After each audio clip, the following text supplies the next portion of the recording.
நடிகர் விஜய் முழுமையாக அரசியலுக்கு வராமல் சினிமா ஷூட்டிங் போல அரசியலில் பேசி வருவது. பாரதகான சபாவில் நாடக பிரியா குழுவின் 50வது ஆண்டு விழாவை தொடர்ந்து செய்தியாளர்களை சந்தித்த நடிகர் SP சேகர் தற்போதைய அரசியல் சூழல் நீடித்தால் 2026 திமுக ஆட்சி அமைக்கும் என்றார். அரசியல் சூழ்நிலை இப்ப இருக்கக்கூடிய சூழ்நிலையை நீடித்தால் மீண்டும் திமுக தான் ஆட்சிக்கு வரும். நடிகர் விஜய் இன்னும் முழுமையாக அரசியலுக்குள் வரவில்லை என்றும் அவர் கூறினார். நடிகர் விஜய் இன்னும் முழுசா அரசியலுக்குள்ள வரல. அவர் திருப்பியும் சின்ன சினிமா ஷூட்டிங் மாதிரி அங்கங்க குரூப்பா பேசுறார். 234 தொகுதியிலையும் அவர் நிற்கப் போகிறார் என்றால் குஷி ஆனந்தை மட்டும் வைத்துக்கொண்டு ஒன்றும் பண்ண முடியும். அது அவருக்கே தெரியும். 234 தொகுதிகளிலும் விஜய் நிற்கப் போகிறார் என்றால் ஆனந்தை மட்டும் வைத்து ஒன்றும் செய்ய முடியாது என விஜய்க்கே தெரியும் என்று SP சேகர் கூறினார். பரந்தூரில் விமான நிலையம் அமைப்பதை மத்திய மாநில அரசுகள் கைவிட வேண்டும் என தவிக தலைவர் விஜய் பேசிய நிலையில் அது தொடர்பாக பல்வேறு அரசியல் கட்சி தலைவர்கள் கருத்துக்களை தெரிவித்துள்ளனர். பரந்தூர் விமான நிலையத்தில் அங்கே அமைவதன் மூலமாக பல்வேறு தொழிற்சாலைகள் அந்த பகுதிகளில் வருவதற்கும் பல்லாயிரக்கணக்கான இளைஞர்களுக்கு வேலை வாய்ப்பு கிடைப்பதற்குமான வழிமுறைகள் ஏற்படும், பல்வேறு நன்மைகள் இருக்கும். விஜய் அவர்களாக இருந்தாலும் ஆல்டர்னேட் லேண்ட் எங்க கொடுக்க போறீங்க? ஒரு அரசியல் கட்சிக்கு 2 கடமை இருக்கு. நான் எதிர்க்கிறேன்னா இல்ல அதற்கு சொல்யூஷனை தேடி போறேனா, எரிகிற நெருப்புல எண்ணெய் ஊத்துறனா, இல்ல நெருப்பை அணைத்து விட்டு மக்களுக்கு ஒரு வழிகாட்டியான இருக்கிறனா? இதுதான் அரசியல் கட்சியினுடைய முக்கிய வேலை.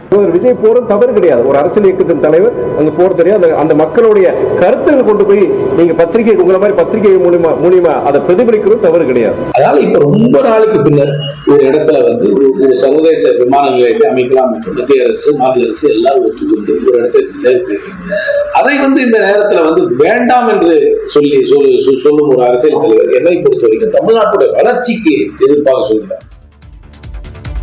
கோமியம் குறித்த கருத்துக்கு எதிர்ப்பு கிளம்பிய நிலையிலும் தான் பஞ்சகவ்யம் குடிப்பதாக கூறியுள்ளார் IIT இயக்குனர் காமகோடி. கோமியத்தில் நோய் எதிர்ப்பு சக்தி இருப்பதாகவும் தானும் பஞ்சகவ்யம் அருந்துவதாகவும் சென்னை IIT இயக்குனர் காமகோடி விளக்கமளித்துள்ளார். மாட்டுப் பொங்கல் விழாவில் பங்கேற்ற காமகோடி கோமியம் குடித்ததால் தனது தந்தைக்கு காய்ச்சல் குணமானதாக பேசியிருந்தார். அவர் நல்ல ஜுரம் அடிச்சுதான் உடனே ஒரு டாக்டரை கூப்பிடலாமா, அப்பா அந்த சின்னசி பேர் வந்து போயிடுத்து. அப்பா உடனே சொன்ன கோமூத்திரம் பிதாமி அப்படின்னாராம். உடனே போய் அங்க மாட்டுல சிவஸ்தானத்துல கோமூத்திரத்தை எடுத்துன்னு வந்தாராம். கடகடன்னு குடிச்சாராம். 15 நிமிஷத்துல தொடர்ந்து போயிருந்தான். இதற்கு பலரும் எதிர்வினையாற்றிய நிலையில் விளக்கமளித்துள்ளார் காமகோடி. கோமியத்துல சயின்டிபிக் வேலிடேஷன் இருக்கா இல்லையாங்கிறது தான் இது.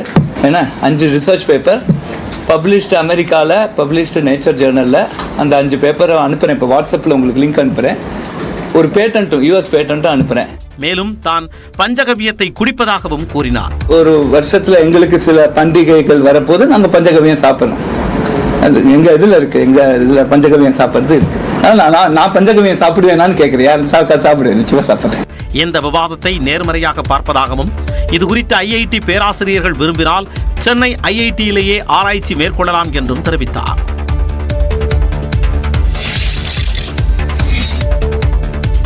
திருவாரூர் மாவட்டம் காரியமங்கலத்தில் ONGC எண்ணெய் கிணறு நிரந்தரமாக மூடப்படும் என்று ONGC காவிரிப்படுகை நிர்வாக இயக்குனர் மாறன் தெரிவித்தார். கிணறுகள் மூடப்பட்டு நிலங்கள் விவசாயிகளிடம் ஒப்படைக்கப்படும் என்றும் மாறன் கூறினார். ரிக் மெட்டீரியல்கள் இங்கு வர தொடங்கும் என்றும் கிட்டத்தட்ட 300 நாட்களிலிருந்து ஒரு வருடத்துக்குள் இந்த PD2 கிணறு நிரந்தரமாக மூடப்படும் என்பதும், அடுத்து அதே எக்யூப்மெண்ட்ஸை உபயோகித்து அதன் அருகிலேயே சேம் வளாகத்துக்குள் இருக்கும் PD1 வெல்லும் நிரந்தரமாக மூடி அதன் பிறகு இந்த பகுதி விவசாயிகளிடம் மீண்டும் ஒப்படைக்கப்படும். காரியமங்கலத்தில் ONGC நிர்வாகம் சார்பில் கிராம மக்களுடன் நடைபெற்ற பேச்சுவார்த்தையில் இம்முடிவு எட்டப்பட்டது. அண்ணா தலைக்கு மேல